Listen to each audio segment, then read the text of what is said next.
Hi hall that's my morning routine. இன்றைக்கி அம்மனிக்கு லஞ்சுக்கு back பண்ணால் ஒயிட் சாஸ் பாஸ்தா என்னோட ஸ்டைலை எப்படி செஞ்சேன் அப்படிங்கிறத வந்து இந்த வீடியோவில் ஷேர் பண்ணியிருக்கேன். அதுக்கு முன்னாடி நம்ம சேனலில் யாராவது புதுசாக பார்த்தா ப்ளீஸ் சப்ஸ்கிரைப் பண்ணிக்கோங்க. ஒரு வானலில் வந்து ஒரு கியூப் வெண்ணெய் போட்டு அதில் வந்து ஆனியன், அப்புறம் கேப்சிகம், அப்புறம் வந்து பர்பிள் கேபேஜ் இது முழுத்தி போட்டு லைட்டாக வதக்கிட்டு நான் வந்து ஆல்ரெடி பாஸ்தா வந்து சுடுதண்ணியில் போட்டு நல்லா வேக வச்சு அதில் ஒரு ஸ்பூனு எண்ணெயும் ஒரு ஸ்பூன் உப்பு போட்டு வேக வச்சு எடுத்து வச்சுருந்தேன். அதையுமே இதில் போட்டு லைட்டாக சாட்டே பண்ணி தனியாக எடுத்து வச்சுக்கிறேன். அதே பேனில் வந்து 2 கியூப் சால்டட் பட்டர் தான் நான் யூஸ் பண்ணியிருக்கேன். அது மாதிரி பாஸ்தா வேக வைக்கும் போதும் சால்ட் போட்டிருக்கேன். அதனால் ரெசிபிக்கு வந்து பார்த்து வந்து சால்ட் போட்டுக்கோங்க.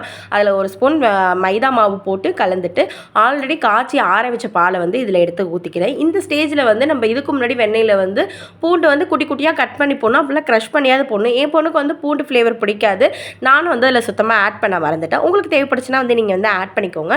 இது வந்து நல்லா கொதிச்சு வரும்போது நம்ம ஆல்ரெடி மிக்ஸ் பண்ணி வச்சுருக்க பாஸ்தா அண்ட் வெஜிடபிள்ஸை போட்டு இதிலே வந்து கலந்துக்க வேண்டியதான். நீங்கள் விருப்பப்பட்டால் எல்லா காய்கறியுமே போடலாம். என்கிட்ட இந்த 3 காய்கறி மட்டும்தான் இருந்துச்சு. இதோடய சேர்த்து நான் வந்து ஸ்லைஸ் சீசஸ் வந்து அப்படியே அந்த ஒரு இது ஃபுல்லாகவே வந்து இதில் ஆட் பண்ணி லைட்டாக இறக்குறப்போ வந்து ஃபுல்லாகவே கலந்து எடுத்துக்கிறேன். இதில் வந்து நம்ம சில்லி ஃப்ளெக்ஸ் போடலாம், இல்லை ஓரிகானோ ஃப்ளேவருக்கு வந்து அந்த மசாலா போடலாம். பட் இது எதுவுமே இன்றைக்கி வந்து நான் ஆட் பண்ணாமல் செஞ்சுருக்கேன். ஏன்னா இதெல்லாம் இப்போ கைவசம் என்கிட்ட ஸ்டாக் இல்லை அப்படிங்கிறனால இப்படியே பாப்பாவுக்கு வந்து மேலே டொமேட்டோ சாஸ் போட்டு பேக் பண்ணிக்கிறேன். நெக்ஸ்ட் ஒரு வீடியோ